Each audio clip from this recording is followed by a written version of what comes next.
Bonjour à tous, aujourd'hui revue Fury Sanctuary avec la SH Guards, Bandai Tamashii licence Dragon Ball Z, c'est Sangoku en Super Saiyajin 3. Alors ça va être une figurine qui est quand même assez bien fournie, ça se voit sur l'épaisseur de la boîte. C'est la deuxième version de cette figurine puisque la première effectivement était pas super bien réalisée, que ce soit au niveau des jambes et surtout du visage. Là, on en voit déjà deux. Il y en a un autre qui est caché au fond. On va avoir ici directement l'auréole, des mains, comme d'habitude, mais ça ne va pas être la seule chose qu'il y aura dedans. On voit également le reste de la boîte, différentes poses comme d'habitude. Ici, vous avez un système d'effets que vous pouvez acheter à part, malheureusement. Mais effectivement, ça envoie déjà du lourd. On déballe ça parce qu'on va voir ça s'il est vraiment aussi bien que ce qui est prévu. Donc au fond, nous avons notre notice habituelle qui va vous dire comment assembler différentes parties. Ici, on voit qu'un stand est fourni. Et oui, c'est exceptionnel de la part de Bandai, fournir un stand. Franchement, les mecs, en parlant de lui, on le retrouve comme d'habitude, avec comme ça différents emplacements de la tige qui est articulée, le stem de pince, donc on n'en a qu'une seule. Déjà, les grandes et non pas les toutes petites. Le système justement d'articulation qui va venir dessus. On voit un peu mieux la figurine, donc 4 visages au total, pas mal de paires de mains, donc vraiment très bien fourni. Enfin, de ce côté-là, on a de quoi faire.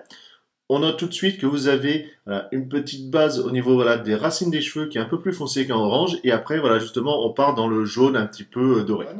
Vous avez le regard en coin, qui est directement là-haut. Puis ensuite en colère, et une autre variante ici. On se retrouve enfin avec les nouvelles articulations qui sont passées de manière courante maintenant, notamment ici, et on aura également les épaules, mais c'est surtout au niveau des jambes du bassin où ça a fait la plus grande évolution, et ça c'est pas plus mal. Notre figurine ainsi positionnée sur son stand, donc voilà, comme vous pouvez voir c'est un système classique. Au niveau déjà, la chevelure elle est en 3 parties, 1, 2 et 3, chacune étant un petit peu articulée. Ça permet de donner un léger mouvement selon comment vous inclinez la tête. La figurine en elle-même, on va toujours avoir, alors je vais enlever du support, on va avoir la tête, la base du cou. Au niveau de l'épaule, on a un système de charnière qui permet comme ça d'aller chercher plus loin l'amplitude, croiser les bras, faire un kaméha par exemple. On a, après la articulation classique, toujours cette épaulette à bien repositionner. Ça permet de ne pas trop entraver le mouvement, mais par contre, ça peut rapidement créer un vide un peu disgracieux. Rotation, le double coude, vous êtes habitué. Ici, l'articulation pour le poignet. Au niveau du torse, on va avoir ici, c'est pas super, pas très grand, mais il est quand même là. On a la base effectivement ici au niveau des reins. On va avoir plusieurs articulations pour les jambes, donc déjà une première ici. Ça permet également comme ça un petit peu de cacher l'articulation en elle-même.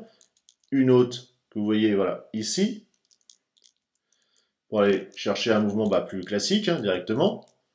Bien sûr la rotation, le double genou avec ici la pointe. Là en fait la cheville c'est directement sous le lacet, comme cela, et bien sûr la pointe.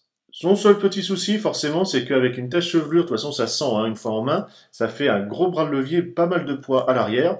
Donc, encore une fois, on a un stand. C'est pas parce que Bandai a été gentil, c'est parce que sinon la figurine ne tiendrait pas debout. Au final, un beau Goku qui a rattrapé les erreurs de son aîné, c'est-à-dire visage et surtout au niveau du bassin. Si ce n'est ce petit visage, comme je vous disais, je suis pas super fan. Nous sur ce, on se donne rendez-vous en fin d'année puisqu'il n'y a pas de colis normalement prévu entre. Donc ça sera une petite pause. Ça vous permettra ainsi de redécouvrir la chaîne et de parcourir les anciennes vidéos que vous avez pu rater ou vous avez simplement envie de revoir.